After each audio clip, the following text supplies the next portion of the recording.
How you doing, everybody? Alright, yes, I'm editing right now and I realize the entire intro is completely out of focus. Things happen, but I'm not going to go all the way back out to reshoot that. I hope you guys stick around because the results are going to be awesome. We're doing a quick video checking the accuracy of the Palmetto Armory 20-inch stainless steel 224 Valkyrie Upper with the 15-inch lightweight rail. Palmetto Armory has some of the cheapest 224 Valkyrie Uppers right now, which is great, but it has an A2 profile to it. And for those of you guys who don't know, that's the where it's a little bit fatter up front and skinnier in the back. So it's not the best for precision shooting, but these things come in at a really affordable price. So I want to see what kind of accuracy we could get out of it. Palmetto Armory does recommend a certain break-in procedure. So I already broke this guy in.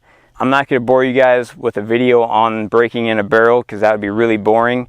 I'm personally not a huge believer in breaking in a barrel, but I wanted to go ahead and break this one in, hopefully to get the biggest advantage, to get some good accuracy out of it.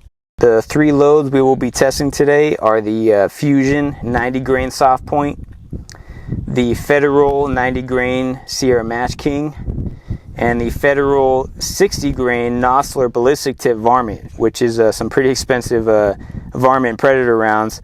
So we'll see what we could get with those. Those are the only three at my local Cabela's right now. But the results from these three should give you a good example of what to expect from the 20-inch stainless steel Palmetto State 224 Valkyrie Upper.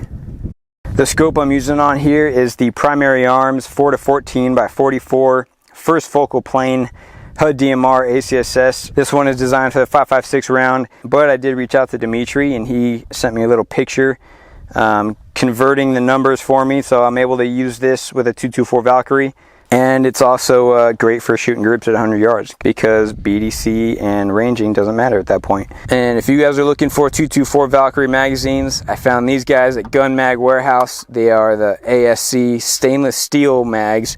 These are 15 rounders. They have a couple different sizes at Gun Mag Warehouse, but I figured for if I'm shooting prone or getting low to the ground, I'm going to want some shorties. So if you guys need any mags for your 224, go check out Gun Mag Warehouse.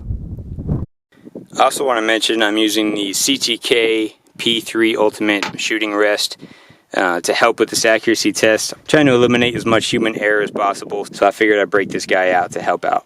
So the twist rate on these barrels is 1 in 7, which some people are saying is a little bit too much for the 90 grain bullets. So there's people out there that are now doing like a 1 in 6.75 or something hipster like that. But 1 in 7 should be good enough. So let's just go ahead and shoot this thing and see what kind of accuracy we can get. I'm going to do 5-shot groups of each load at 100 yards. And let's just see what kind of results we get.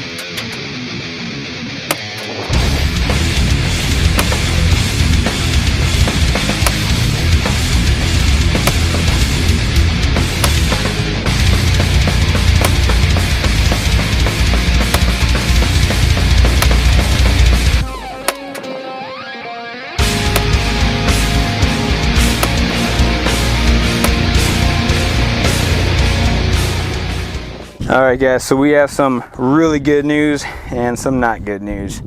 So I did 2 groups of the Fusion and also the 90 grain Sierra Match King.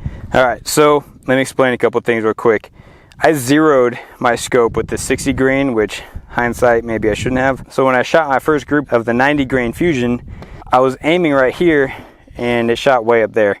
So then I reshot it aiming at this guy, and it grouped right here. So the 90 grain soft point by Fusion grouped at about 2 1/4, which is not that excellent, but for a cheap ammo, it's not bad. Now the Federal 60 grain Nosler ballistic tip grouped at 1/2 inch if you're measuring center to center. I know it's hard for you guys to see, but dude, 1/2 inch is spectacular.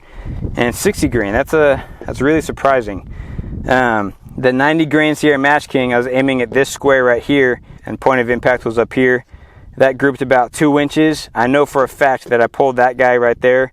It is what it is. So I decided to reshoot that though for a second group, aiming at this square, and it grouped up here. And this is about 1 3/4 inches. It was a little bit better, but still not spectacular. The fact that Palmetto State Armory guarantees 3 MOA, and we're getting these kind of results, is definitely a good thing. And for the price, it is excellent. So man, maybe those hipsters are onto something, and maybe the 1-in-7 twist isn't the best twist rate for a 224 Valkyrie, at least with the heavier bullets. But I'm really happy with the results. This upper is really affordable compared to the other ones out there right now. And to get results like that from a dude like me, just sitting in the back of my truck, I'm using a shooting rest, but there's no vise holding it down. There's a lot at play that can affect accuracy. So I'm super stoked.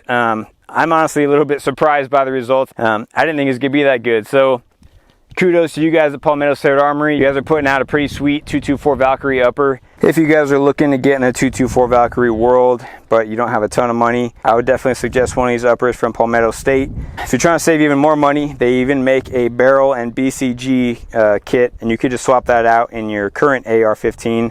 But man, I'm pretty excited to push this thing even longer range and see what kind of damage we could do at that point. But until then, I hope you guys enjoyed this video. Hopefully you found the information somewhat useful. If you guys have any buddies looking for a 224 Valkyrie, or maybe they just want to know a little bit more about it, go ahead and share this video with them. Don't forget to like the video. Don't forget to subscribe. I hope you guys have a great rest of your day, and I'll see you next time.